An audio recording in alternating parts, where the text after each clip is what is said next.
હવે વિચારો કે તમે મસ્ત ઊંઘ ખેંચી રહ્યા છો, ઘસઘસાટ સૂતા છો, અને એમાં કોઈ આખી પાણીની બાલ્ટી તમારા મોઢા ઉપર નાખી દે તો કેવી ફિલિંગ આવે?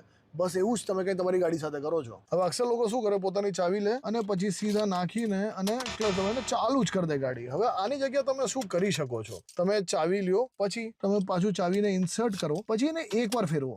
આ છે મોડ 1. આમાં તમારું થઈ ગયું છે સ્ટેરિંગ અનલોક, બરાબર. એમાં પછી આવશે તમારું મોડ 2. હવે અહીંયા તમે જોશો કે ઇલેક્ટ્રોનિક્સ અને પછી તમારું એસી આ બધું ચાલુ થઈ ગયું છે, બરાબર. અને આ મોડ 2માં માત્ર 2 થી 3 સેકન્ડ, વધારે પણ નહીં, 2 થી 3 સેકન્ડ જો તમે રાખશો ને તો તમારી જે ગાડીનું જે ECU છે એ એક્ટિવેટ થઈ જશે, એ ઇલેક્ટ્રોનિક્સ આખું ચેક કરી લેશે. પછી જે તમારું ફ્યુલ પંપ છે પ્રાઇમ થઈ જશે, એટલે કે રેડી થઈ જશે તમારા એન્જિનમાં ફ્યુલ ફેંકવા માટે, અને પછી તમે આરામથી ગાડીને સ્ટાર્ટ કરી શકો છો. હવે તમે કહેશો ભાઈ મારી ગાડીમાં તો કાંઈ ફરક નથી પડતું, હું તો ફટાકથી જ ગાડી સ્ટાર્ટ કરી દઉં છું, શું ફરક પડે છે?